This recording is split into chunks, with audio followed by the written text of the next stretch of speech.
Shalom, selamat pagi jemaat Tuhan.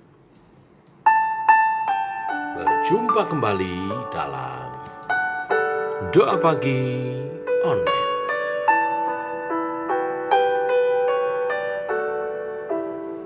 Dalam terang yang ilahi, Raja Damai telah lahir. Genap rencananya di dalam dunia.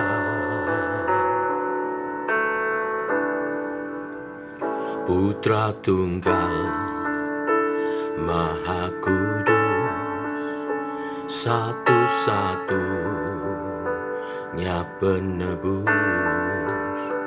datang ke dunia sebagai jawaban.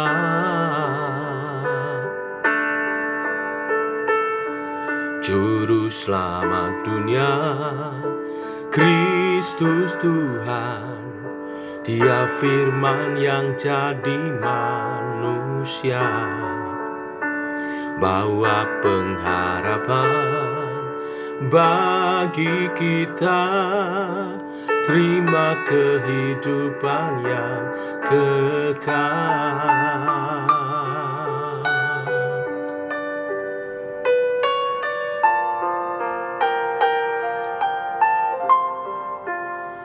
Al-Masih Maha Mulia, penuh kuasa sempurna, sungguh layak terima segala pujian.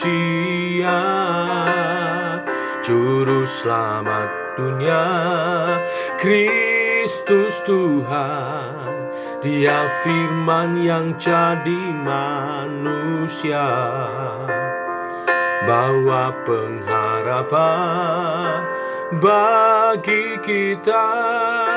Terima kehidupan yang kekal.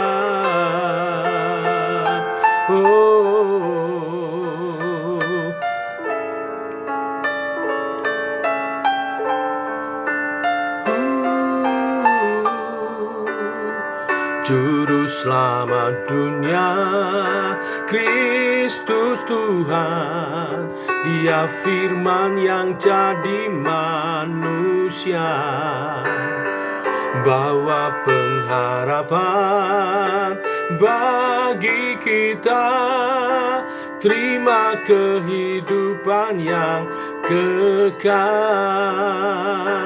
Kristus Tuhan, Dia firman yang jadi manusia, bawa pengharapan bagi kita.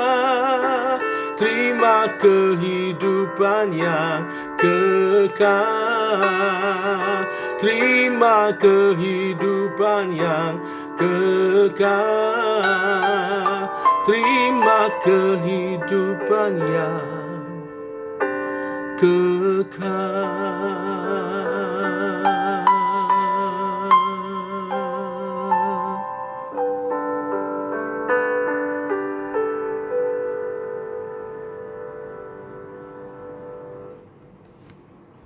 Tiba waktunya untuk kami merenungkan firman-Mu. Di hari keempat menghayati Natal, berbicaralah Tuhan, kami rindu mendengar suara-Mu dalam nama Tuhan Yesus Kristus. Amin. Bapak Ibu, firman Tuhan pagi hari ini terambil dari Lukas pasal 1 ayat 26 sampai 38. Kita akan belajar dari Maria Ibu Yesus. Demikian firman Tuhan. Dalam bulan yang ke-6, Allah menyuruh malaikat Gabriel pergi ke sebuah kota di Galilea bernama Nazaret, kepada seorang perawan yang bertunangan dengan seorang bernama Yusuf dari keluarga Daud. Nama perawan itu Maria. Ketika malaikat itu masuk ke rumah Maria, ia berkata, "Salam, hai engkau yang dikaruniai, Tuhan menyertai engkau." Maria terkejut mendengar perkataan itu, lalu bertanya di dalam hatinya, "Apa arti salam itu?" Kata malaikat itu kepadanya, "Jangan takut, hai Maria, sebab engkau peroleh kasih karunia di hadapan Allah. Sesungguhnya engkau akan mengandung dan akan melahirkan seorang anak laki-laki, dan hendaklah engkau menamai dia Yesus. Ia akan menjadi besar dan akan disebut Anak Allah yang Maha Tinggi. Dan Tuhan Allah akan mengaruniakan kepadanya tahta Daud, bapa leluhurnya. Dan ia akan menjadi raja atas kaum keturunan Yakub sampai selama-lamanya. Dan kerajaannya tidak akan berkesudahan." Kata Maria kepada malaikat itu, "Bagaimana hal itu mungkin terjadi, karena aku belum bersuami?" Jawab malaikat itu kepadanya, "Roh Kudus akan turun atasmu, dan kuasa Allah yang Maha Tinggi akan menaungi engkau. Sebab itu anak yang akan kau lahirkan itu akan disebut kudus, Anak Allah.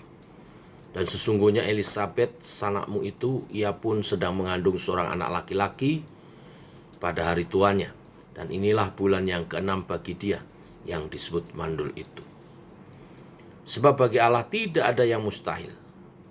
Kata Maria, "Sesungguhnya aku ini adalah hamba Tuhan. Jadilah padaku menurut perkataanmu itu." Lalu malaikat itu meninggalkan dia. Amin. Bapak Ibu, malaikat Gabriel muncul di hadapan Maria, menyampaikan rencana Allah bahwa Maria akan melahirkan Yesus yang akan mewarisi tahta Daud sampai selama-lamanya. Hanya ada satu problem dalam pikiran Maria, yaitu dia belum bersuami.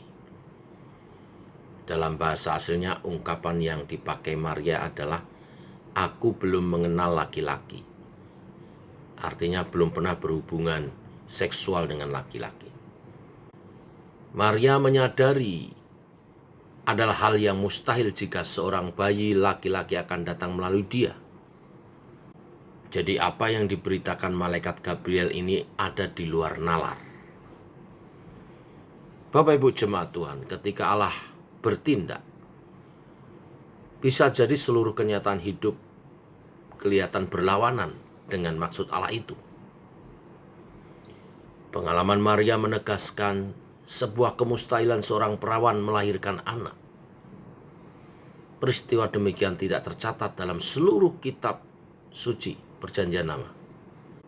Jadi bukan sebuah keanehan bila Maria meragukan pesan itu, karena belum ada kisah tentang itu. Namun yang menarik, Maria justru memilih untuk mempercayai pesan itu dan menunjukkan pilihan iman yang begitu dewasa. Maria menjawab, "Sesungguhnya aku ini hamba Tuhan."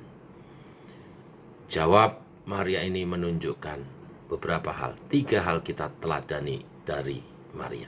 Yang pertama, sikap rendah hati dalam menerima firman. Kerendahan hati Maria ditunjukkan dengan sikap tidak menolak pesan yang disampaikan malaikat Gabriel itu. Maria memang bertanya-tanya, ini bukan karena tidak percaya, tetapi sikap kritis yang ingin mendapat kejelasan tentang berita itu. Kita mesti kritis kepada firman Tuhan, bukan untuk mempertanyakan, tetapi untuk mengerti arti yang sesungguhnya dari kebenaran firman. Maka malaikat Gabriel meyakinkan Maria. Ia berkata, Roh Kudus akan turun berkuasa serta menaungi Maria. Dan sebagai tanda yang lain, malaikat Gabriel memberi contoh Elisabet saudara Maria yang mandul. Tentu Maria mengenalnya, akan mengandung di usia tuanya. Itu adalah tanda-tanda yang disampaikan untuk malaikat Gabriel meyakinkan Maria. Sikap rendah hati dalam menerima firman Tuhan akan membuat Tuhan makin bekerja menolong kita memahami kebenaran-kebenaran firman-Nya. Ini yang pertama. Yang kedua, sikap rela dalam menerima cara Tuhan bekerja dalam hidup kita. Bapak Ibu, menerima cara Tuhan membentuk kehidupan kita seturut dengan kehendak-Nya dan percaya bahwa itu adalah cara terbaik dari Tuhan bagi kita, membutuhkan kerelaan untuk menanggalkan ego. Kelebihan dari Maria adalah kerelaannya keluar dari egonya. Hal inilah yang membawanya keluar dari lingkaran keraguan, menuju titik penerimaan diri terhadap apa yang direncanakan Tuhan atas hidupnya. Saya teringat ada kisah tentang Thomas Alva Edison, sang penemu ini. Satu hari Thomas mendapati labnya terbakar. Setelah segala upaya untuk memadamkannya tidak berhasil, apa yang dilakukan Thomas Alva Edison? Dia memanggil anak-anaknya dan berkata, "Nak, panggil ibu kalian ke sini. Sudah lama kita tidak lihat kembang api bersama-sama. Ayo kemari semua. Sekarang kita bisa lihat kembang api di sini." Thomas Alva Edison menerima labnya terbakar dan dia tidak mau sedih akan hal itu. Dia pakai kesempatan terbakarnya labnya itu untuk melihat kembang api yang besar. Dari kisah ini kita bisa memetik kesimpulan cara terbahagia dalam menjalani kehidupan adalah dengan menerima cara Tuhan. Ini berarti penyerahan diri yang total pada kehendaknya dalam membentuk dan membangun kita. Lalu hal ketiga belajar dari Maria adalah sikap taatnya dalam melakukan misi Tuhan. Puncak karakter Maria adalah ketika ia menunjukkan ketaatan hidupnya dalam misi Allah. Bukan hanya rendah hati menerima firman, bukan hanya rela menerima cara Tuhan terjadi, juga taat menghidupi misi Tuhan. Sehingga misi itu terrealisasi melalui hidup kita. Misi Tuhan atas Maria tidak hanya melahirkan Yesus Juru Selamat. Sejak perjumpaannya dengan malaikat Gabriel, Maria tidak lagi bisa hidup sembarangan. Dia harus menyelaraskan segala keinginan, rencana-rencananya dengan misi Tuhan itu. Dia harus menjaga kekudusan dirinya, juga bayi Yesus yang dikandungnya. Bukan hanya sampai melahirkan, tetapi juga menjaga, mengasuh Yesus pada waktu kecil, pada waktu muda, sampai dia dewasa. Bahkan sampai Yesus melaksanakan tugas Bapa untuk mati di kayu salib. Semua itu membutuhkan ketaatan seorang Maria. Sudahkah saudara menangkap visi Tuhan? Apa visi Tuhan atas hidup saudara? Tuhan menyelamatkan kita bukan hanya supaya kita masuk surga. Tuhan menyelamatkan kita supaya kita juga menjadi saksi bagi Tuhan dan juga menjadi pemberita Injil, agar banyak orang juga mengenal kabar keselamatan melalui kehidupan kita. Banyak orang percaya tidak menangkap hal ini. Mereka hanya berpikir Yesus rela mati, mengorbankan nyawanya untuk keselamatan hidupnya. Selesai. Mereka tidak menangkap misi dari Tuhan atas hidupnya.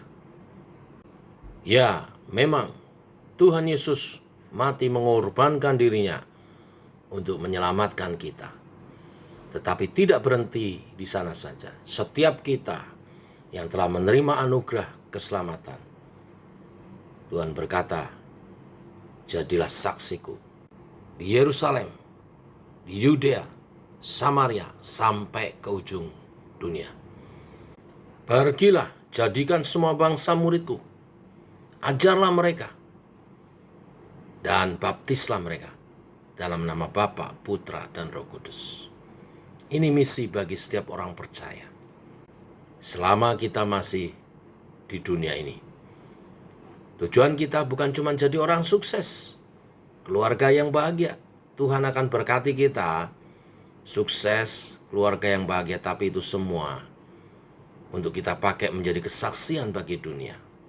Perlindungan, pertolongan, berkat-berkat yang melimpah itu semua sarana untuk mensukseskan misi yang dari Tuhan. Saya berdoa semua diberkati dalam kelimpahan tubuh, jiwa, roh, untuk kemuliaan nama Tuhan, untuk misi Tuhan dinyatakan atas hidup saudara dan saya.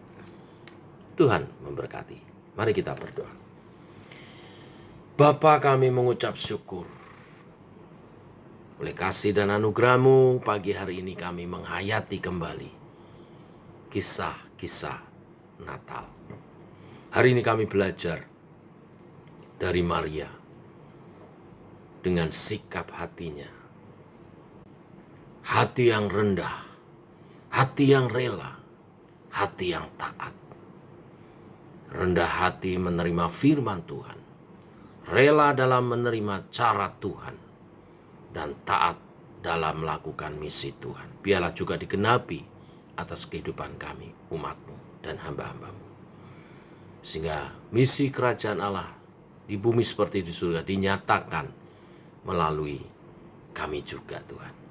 Terpuji nama-Mu, Tuhan. Kami tahu kami tidak mampu tanpa Allah Roh Kudus. Sebagaimana Engkau mengurapi murid-murid-Mu di Kisah Para Rasul, Engkau juga akan mengurapi dan memperlengkapi kami untuk menjadi alat bagi kemuliaan nama-Mu. Dan itu dimulai dari kami membuka hati untuk Roh Kudus bekerja, menjamah setiap hati kami. Yang selanjutnya dipenuhkan dengan kuasa Roh Kudus untuk menjadi saksi bagi kemuliaan nama. Ini doa kami dalam nama Tuhan Yesus Kristus. Amin. Demikian doa pagi kita, saudara. Jalani kehidupan kita bersama Tuhan dengan kerendahan hati dalam menerima firman, kerelahan hati dalam menerima cara Tuhan, dan sikap hati yang taat dalam melakukan misi Tuhan. Tuhan memberkati. Shalom.